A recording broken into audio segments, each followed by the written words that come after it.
मुख नहीं मूलाचार देखो। एक बार स्वामी विवेकानंद के पास कुछ अंग्रेज भक्त आए। धार्मिक एवं आध्यात्मिक विषयों पर गहन चर्चा होने लगी। स्वामी जी की प्रज्ञा कुशलता एवं अध्यात्म योग से अंग्रेज खूब प्रभावित हुए। धर्म चर्चा की समाप्ति पर वे अंग्रेज भक्त बोले, आप इतने महान विद्वान हैं तो आपके गुरुजी कितने प्रज्ञावान होंगे। हम उनके दर्शन करने के लिए लालायित हैं। स्वामी विवेकानंद ने प्रसन्नता से हामी भरते हुए अंगुली से संकेत किया। मेरे सद्गुरुदेव श्री रामकृष्ण परमहंस उस और विराजमान है। वे अंग्रेज फौरन संकेत की दिशा में आगे बढ़े और निर्दिष्ट स्थान पर पहुंच गए। परमहंस की दाढ़ी बड़ी हुई थी, बाल बिखरे हुए थे और कपड़े भी अस्त व्यस्त थे, अतः अंग्रेजों ने उनकी ओर ध्यान नहीं दिया। जब वे अंग्रेज लौटने लगे तो उन्होंने देखा जिसे वे सेवक मान रहे थे उसी को स्वामी विवेकानंद साष्टांग दंडवत नमस्कार कर रहे हैं। यहां देख अंग्रेज स्तंभित हो गए। उनका मस्तक लज्जा से झुक गया। उन्होंने आश्चर्य से पूछा, क्या ये आपके गुरु हैं? हमने इनको नहीं पहचाना। स्वामी विवेकानंद ने सिर हिलाते हुए कहा, भारतीय संस्कृति एवं पाश्चात्य संस्कृति में यही अंतर है। पाश्चात्य संस्कृति मुख प्रधान होने से वहां बाहर की वेशभूषा से व्यक्ति को नापा जाता है। भारतीय संस्कृति मूलाचार प्रधान है। यहाँ वेश नहीं पवित्रता देखी जाती है और मुख नहीं मूलाचार पूजे जाते हैं। इतिहास साक्षी है, अष्टावक्र ऋषि का बद्रूप शरीर 8 स्थानों से टेढ़ा मेढ़ा था, तथापि वे ब्रह्मज्ञानी होने से पूजनीय बने। इसलिए मात्र मुख या परिवेश देखकर पर्सनालिटी का अनुमान लगाना मनुष्य की संपूर्ण पहचान नहीं है। साधारण तौर पर सबसे पहले मनुष्य का मुख देखा जाता है।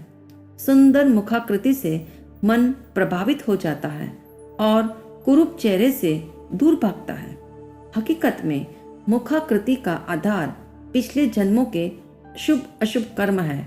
अनेक बार ऐसा भी होता है कि मुखाकृति चाहे मनोरम नहीं है, परंतु मुख मुद्राएं भी चेहरे को सौम्य बना देती है। इसी संदर्भ में भगवान महावीर का कथन है, मुखाकृति की सुंदरता हो या मुख मुद्राओं की सौम्यता हो, दोनों का ही प्रभाव परमानेंट नहीं है। स्थायी प्रभाव मूलाचार का है, अर्थात आंतरिक आचरण का है। इसलिए बाहरी विकास के साथ आंतरिक उत्थान भी आवश्यक है। अंतःकरण की विशुद्धि ही मनुष्य की असली भाव दशा को मुखर करती है।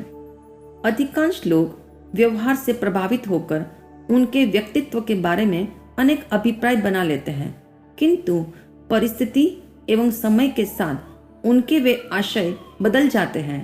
अतः मूलाचार को देखना अनिवार्य है। कहते हैं एक राजमंत्री की भेंट ऐसे फिलोसोफर से हुई जो अपनी जेब में आईना रखता था, बार बार अपनी भद्दी शक्ल उसमें देखता था। फिलोसोफर की इस अजीब हरकत का मजाक करते हुए राजमंत्री ने कहा, आप जैसे प्रबुद्ध चिंतक के लिए बार बार आईना देखना शोभनीय नहीं है। फिलोसोफर ने मुस्कुराते हुए कहा, राजमंत्री, मैं इस बात से वाकिफ हूँ कि मेरा चेहरा आकर्षक नहीं है। मैं अपना मुखड़ा जब भी दर्पण में देखता हूँ तो यहाँ चिंतन करता हूँ। मुख में कुछ नहीं रखा, मुझे अपना मूलाचार बदलना है। चेहरा गौण है और आचरण मुख्य है, ऐसा स्मरण बार बार हो, इसलिए मैं आईना देखता हूँ। स्पष्ट है, मुख कुदरत की देन है, इसलिए उसे बदला नहीं जा सकता, किंतु मूलाचार स्वयं के पुरुषार्थ के अधीन होने से उसे बदलने का प्रयास अवश्य करना चाहिए। जरा सोचो, अपने ड्राइंग रूम को सजाने में आप जितना समय एवं एनर्जी लगाते हो, क्या अपने अंतर्मन को संवारने हेतु आपके पास अवकाश है? अपने अंतःकरण का संशोधन करने हेतु एक प्रयोग अवश्य करें। महापुरुषों द्वारा किए गए प्रत्येक सत्कार्य का आचरण करने की शक्ति मुझ में भी है और दुर्जनों द्वारा आचरित प्रत्येक दुष्कृत्य से दूर रहने की शक्ति भी मुझ में है। ऐसा प्रतिदिन चिंतन करें ताकि सत्कार्य करने का उत्साह बना रहे और दुष्कृत्यों से दूर रहने में सफलता भी मिले।